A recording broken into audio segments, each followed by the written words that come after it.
Selamat pagi Sobat Humas, bersama saya lagi AKBP Cecep Susatya, Kasubdit Multimedia Bid Humas Polda Jatim dalam acara Podcast Polda Jatim.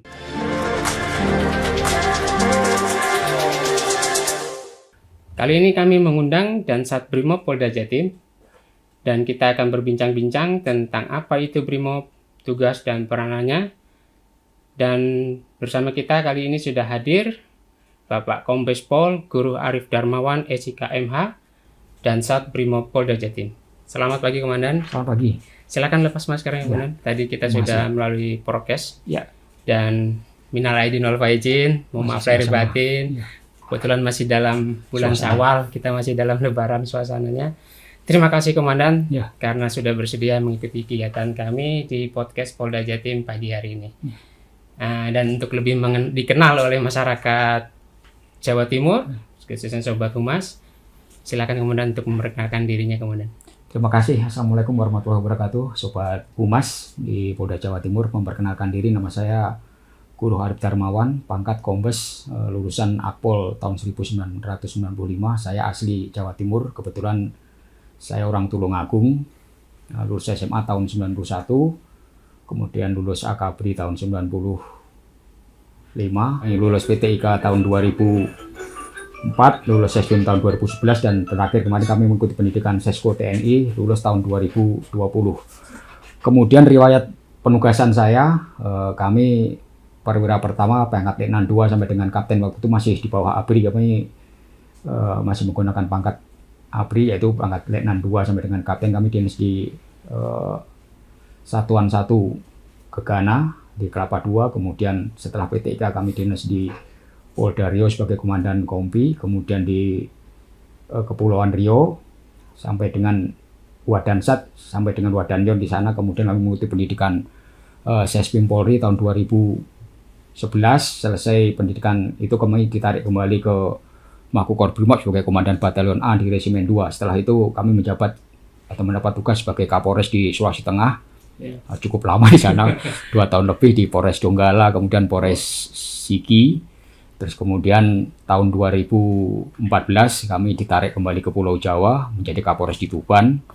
Selesai di Tuban, kami mendapat tugas menjadi Wadansat Brimob di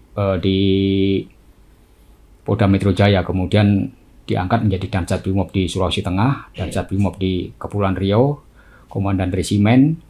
Terus kemudian kemarin melaksanakan pendidikan sekolah, kemudian Kapolres Jakarta Utara, terus terakhir sekarang ada di Polda Jawa Timur.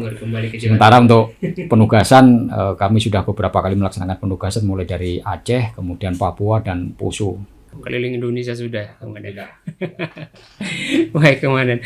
Ya, untuk Sat Brimob Polda Jatim ini mungkin bisa dijelaskan, Komandan, apa sih yang menjadi tugas pokok dari Sat Brimob yang ada di sini? Tugas pokok dari Satuan Brimob Polda Jawa Timur ini adalah penanggulangan kejahatan berintensitas tinggi, terutama yang menggunakan senjata api, bahan peledak, kemudian penanggulangan terorisme, kemudian juga kejahatan-kejahatan lain yang berintensitas tinggi, yang mungkin dari rekan-rekan dari polisi umum harus membutuhkan perkuatan, dan kami yang akan melakukan backup nanti. Dari Brimob mungkin yang sudah lebih terlatih dan perlengkapannya juga lebih lengkap gitu Komandan ya. Ya, baik Komandan. Kemudian untuk yang penyelamatan ataupun penanggulangan bencana juga dilibatkan untuk Brimob. Kami juga dilibatkan juga untuk kegiatan-kegiatan SAR, seperti kemarin ada bencana banjir, kemudian orang hilang, kemudian melaksanakan evakuasi pada saat ada terjadi bencana alam dan sebagainya. Kami kemarin juga dilibatkan. Terakhir kami dilibatkan di kalau tidak salah di Jember atau Situbondo, termasuk juga untuk gunung meletus kemarin di Semeru juga kami dilibatkan anggota kita untuk melaksanakan evakuasi. Alhamdulillah kami masih dipercaya. Baik, dengan banyaknya tugas yang diemban oleh Brimob, tentunya butuh personel yang memadai. Saat ini jumlah personel Brimob ada berapa Komandan? Kami di sini saat ini ada 3 batalion, batalion A, B, C. Kemudian kami juga saat ini sudah membentuk batalion kerangka, batalion D. Rencana insya Allah tahun depan sudah aktif, sudah penuh jumlahnya, terus kemudian tambah 1 detasemen. Jadi 4 batalion dan 1 detasemen Gegana. 4 batalion pelopor, 1 detasemen Gegana. 4 batalion pelopor dan 1 detasemen Gegana. Ya. Dan ini penempatannya di beberapa untuk tempat. Batalion A ini berada di Surabaya, Ya. untuk makeup wilayah Surabaya dan sekitarnya. Kemudian ya. Batalion B ini Malang, termasuk sampai ke Banyuwangi sana. Terus kemudian Batalion C ini berposisi di Madiun dan sekitarnya, mulai bisa membackup sampai dengan wilayah Pacitan, kemudian Ponorogo, sampai dengan Tuban. Sementara untuk Batalion D rencana akan kita bangun di Pulau Madura. Oh, di Madura ada. Ya. Di Pamekasan ya? Ya, rencana ada 2 opsi. Kalau tidak di Pamekasan, nanti di Sampang. Sumeneb. Sumeneb. Di Sampang, Di Sampang. betul. Di Pamekasan ya di Sampang. Ya. Jadi ada 2 opsi rencananya untuk Batalion D sebenarnya. Siap. Kemudian untuk saya dengar ada 1 detasemen Gegana nih. Ya. Detasemen Gegana ini apa nih? Nah, jadi untuk detasemen Gegana ini lebih kepada penanggulangan masalah terorisme, kemudian masalah penjinaan bahan peledak, bom dan sebagainya. Ini lebih terfokus kepada hal tersebut. Saat ini di detasemen Gegana ada 4 sub detasemen, yaitu detasemen Subden KBR menangani khusus untuk kimia, biologi dan radioaktif. KBR ya. Kemudian juga yang kedua Subden Jibom, khusus untuk menanggulangi masalah penjinaan bom. Kemudian yang ketiga adalah penanganan teror, perlawanan teror, ini khusus untuk penanganan terorisme. Kemudian yang terakhir adalah Subden Bantis, bantuan teknis. Ini melakukan kegiatan-kegiatan untuk bantuan terhadap 3 subden yang sebelumnya sudah saya sebutkan tadi. Jadi lumayan berat juga ini untuk Gegana ini tugas-tugasnya. Mulai dari penanganan bahan kimia, radioaktif, biologi, penjinakan bom, bahan peledak, dan macam-macam. Seperti kalau di film-film sih kayak tim SWAT-nya Amerika gitu ya. Dan pastinya tentu memiliki pelatihan khusus ataupun pendidikan khusus untuk menjadi seorang anggota Gegana. Termasuk di bagian-bagian yang tadi disampaikan. Kira-kira pendidikan atau pelatihan apa yang dibutuhkan seorang anggota Polri atau anggota BRIMOB menjadi seorang anggota Gegana ini? Jadi seperti kita BRIMOB pada umumnya, jadi sebelum kita masuk anggota Gegana kita harus melalui pendidikan dasar BRIMOB dulu. Terus kemudian diberikan pendidikan lanjutan. Dan nanti ini berkembang, pendidikan lanjutan ini ada yang dari dalam negeri, kita belajar di Korbrimob, di pusatnya sana, di pusat di Korbrimob sana, ataupun di Akpol, ada di Platina. Terus ada juga kami beberapa kali kemarin juga mengirimkan personil-personil kami baik dari pelopor maupun dari Gegana untuk menimba ilmu di Amerika, kemudian di Turki. Terus ada juga beberapa negara-negara lain terkait dengan tugas pokok kami, terutama masalah penjinaan bom, kemudian penanggulangan terorisme maupun kegiatan-kegiatan gerilya anti gerilya. Itu kita juga menimba ilmu di beberapa negara tetangga. Selain kita juga melaksanakan latihan di tempat kita sendiri di Indonesia ini. Berarti selain pendidikan di Indonesia, seperti yang disampaikan tadi, juga anggota kita dilatih di beberapa negara, seperti Amerika, Turki, dan lain-lain. Sudah berapa lama ini kegiatan pendidikan kita bisa bekerja sama dengan luar negeri yang setahu kemarin? Nah, ini sebenarnya sudah berlangsung sudah lama, jadi berkesinambungan. Setiap tahun ada program yang diberikan, kemudian ditawarkan kepada Polri, khususnya ke BRIMOB. Nah, kami juga dalam penawaran itu kita melaksanakan seleksi. Jadi jangan sampai ilmu yang diberikan, jangan sampai ilmu nanti yang diberikan ini tidak bisa maksimal. Tidak maksimal atau sia-sia gitu. Paling tidak setelah dia menerima ilmu yang dipelajari dari luar negeri misalkan, nah dia bisa juga bisa menjadi pelatih. Untuk rekan-rekannya di sini. Menurunkan ilmunya kepada rekan-rekan. Tentu saja kan harus disesuaikan juga dengan situasi dan kondisi yang terjadi di tanah air kan, karena mungkin untuk tempat penugasan dan sebagainya kan tidak sama dengan harus menyesuaikan dengan mungkin lain budaya, lain. Termasuk juga di tempat kita ada tempat pendidikannya di kawasan Gunung Halimun ini untuk melaksanakan kegiatan gerilya anti gerilya itu kita laksanakan di sana. Ya. Jadi menggunakan medan hutan asli, hutan di Indonesia ya. Oke, Komandan, untuk latihan-latihan seperti yang Komandan sampaikan, ini dalam 1 tahun program pelatihannya bagaimana, Komandan? Apa ada jadwalnya, schedule atau bagaimana? Jadi selain terjadwal, jadi kita sudah ada penjadwalan dalam 1 tahun melaksanakan berapa kali latihan. Selain itu kita juga melaksanakan latihan yang sifatnya hanya mengingatkan kembali. Jadi rutin setiap kali kita tidak melaksanakan kegiatan, misalkan ada kegiatan unjuk rasa, kita istirahat. Tetapi kalau misalkan tidak ada unjuk rasa, nah kita melaksanakan latihan mungkin hanya mengingat masalah aturan perundang-undangan, kemudian latihan-latihan ringan menembak dan sebagainya, ataupun kita melaksanakan diskusi. Jadi anggota tidak kita biarkan kosong, tetapi setiap hari kita isi dengan penugasan, kemudian juga latihan, sehingga mereka kita harapkan semakin siap untuk menghadapi semakin profesional. Semakin profesional. Jadi ada hari tanpa latihan. Ya, ada hari tanpa latihan ini itu yang kita laksanakan. Jadi tidak hanya mentalnya juga kita isi dengan spiritual, kemudian dengan pelajaran-pelajaran, tapi fisiknya juga kita latih. Setiap hari Selasa dan Jumat kita melaksanakan kegiatan latihan fisik dan sebagainya. Kemudian waktu-waktu tertentu kita laksanakan evaluasi. Fisiknya kurang, harus kita latih lagi seperti itu. Ini yang selalu kita lakukan, dan selain dilakukan secara terprogram juga dilakukan secara periodik ataupun sudah terjadwal. Ya.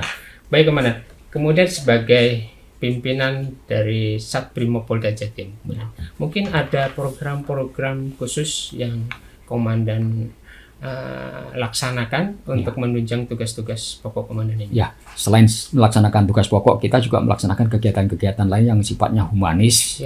Jadi saya orang mempunyai pandangan bahwa Brimob itu latihannya keras dan sebagainya, tetapi tidak seperti itu. Ya, jadi tetap kita laksanakan kegiatan-kegiatan yang sifatnya humanis.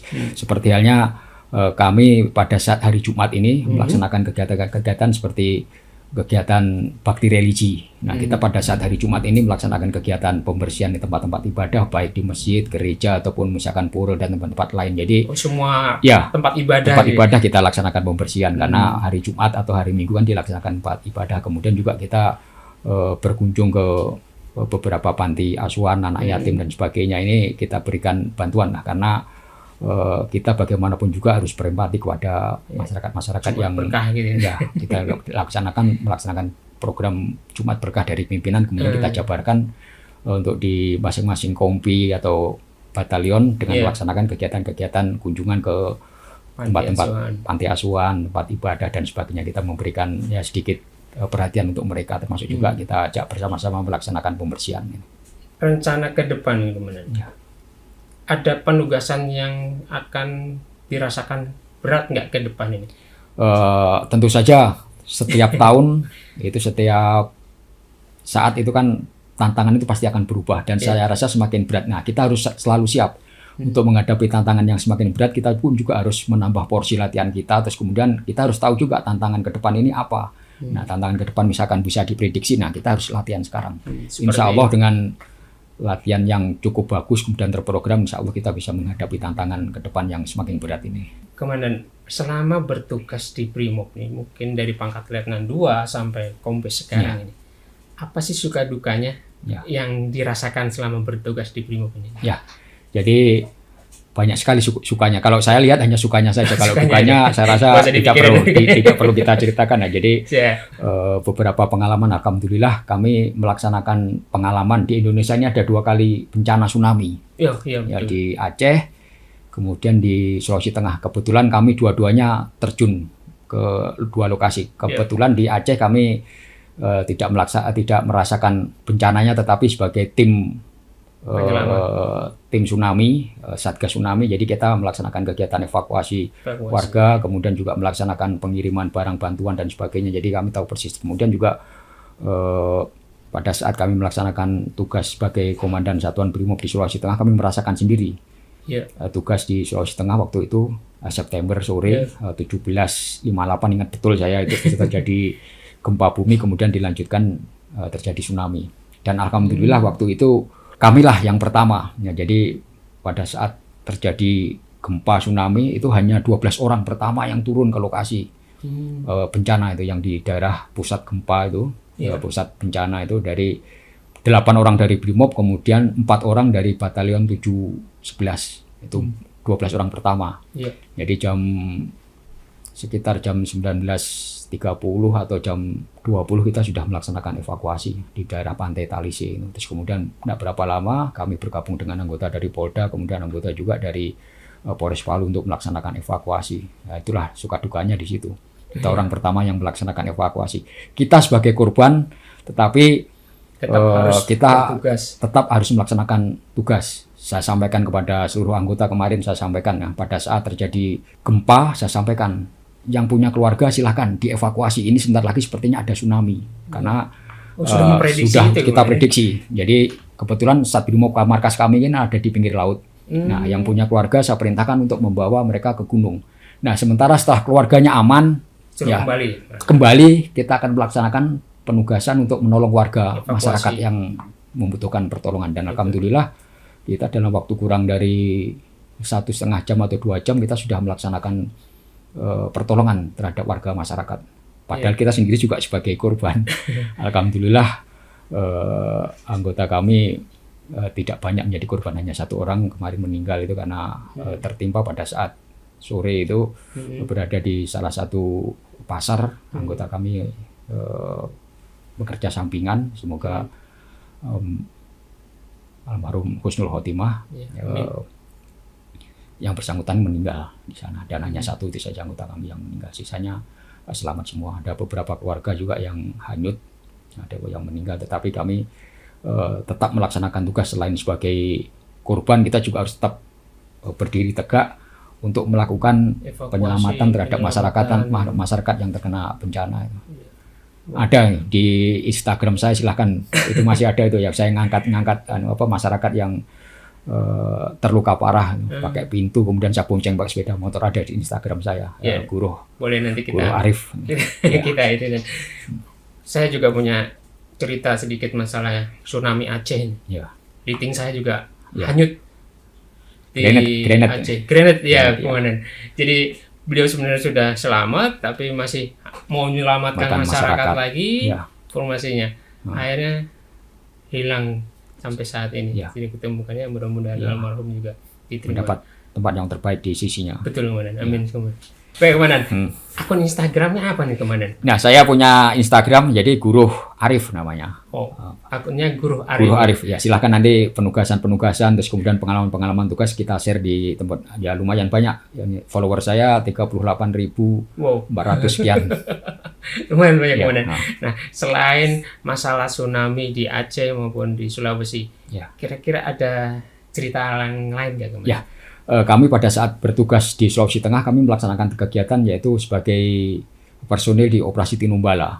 Jadi Tinombala di Poso, jadi penanggulangan masalah terorisme. Jadi untuk anggota Brimob yang tidak melaksanakan kegiatan pengejaran pelaku terorisme di hutan, nah ini kami juga memberikan semacam wawasan kebangsaan kepada anak-anak kita ini, kepada warga masyarakat, kemudian anak-anak SD, SMP, SMA. Jadi pada hari Senin kita wajibkan Brimob ini sebagai pembina upacara. Nah, jadi kita berikan bahwa memang kita ini dilahirkan memang berbeda, tetapi dengan perbedaan tersebut tidak boleh menjadikan kita terpisah-pisah. Indonesia itu jadi satu ini karena Bhinneka Tunggal Ika, berbeda-beda tetapi tetap satu jiwa. Ini yang harus kita tanamkan kepada anak-anak kita, mulai dari ada anak SD, SMP, dan SMA. Dan ini alhamdulillah sudah kita laksanakan di Poso, termasuk juga pada saat sore hari anggota kami yang tidak melaksanakan penugasan ini sore, selain melaksanakan tugas sebagai penjaga keamanan di sana, sore juga sebagai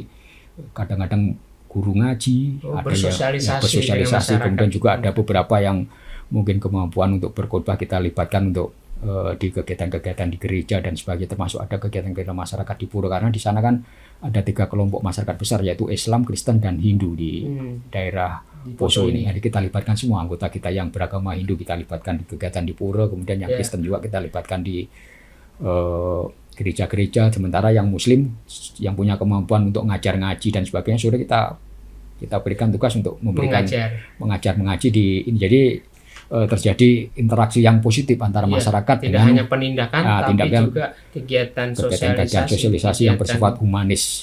Ya, secara tidak langsung kita juga menanamkan rasa cinta tanah air, wawasan kebangsaan untuk mereka, dan insya Allah nanti ke depan kita harapkan semuanya bisa tuntas.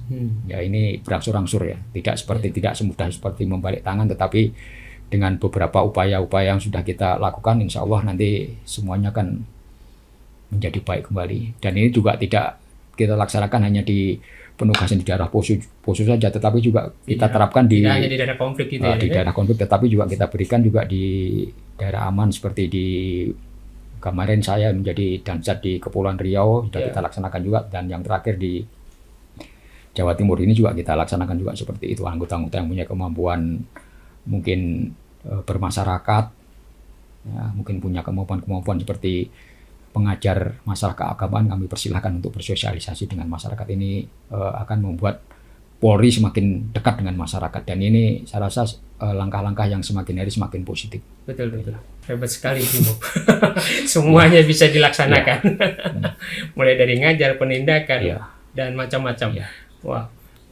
Kemudian Komandan, terkait dengan ini menjelang pemilu nih. Nah, biasanya dalam kegiatan pemilu ini, Brimob dilibatkan dalam hal apa, Bang? Ya, kita khususnya dilibatkan dalam kegiatan pengamanan biasanya. Dan kita selalu menyampaikan juga kita melaksanakan tugas pengamanan dan harus tetap satu, netralitas yang harus kita jaga. Kita tidak mempunyai hak pilih, tetapi kan keluarga kita mungkin yang bukan anggota TNI Polri kan mempunyai hak pilih. Tetap kita sebagai anggota Polri tidak punya hak pilih, harus tetap netral. Itu tidak yang boleh perlu kita mempengaruhi. Betul. Tidak boleh istilahnya melakukan penekanan terhadap salah satu pihak pendukungnya. Baik, berarti setiap dalam pemilu selalu dilibatkan dalam hal pengamanan, baik itu TPS maupun di kantor-kantor pemilu.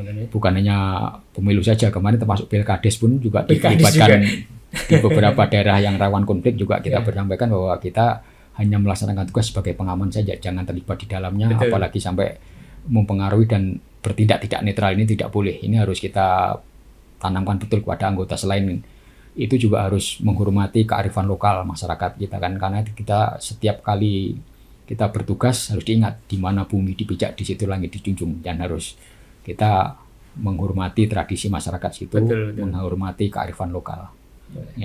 Ini untuk masyarakat umum yang pengen jadi seorang anggota Brimob. Kira-kira motivasi apa yang bisa diberikan?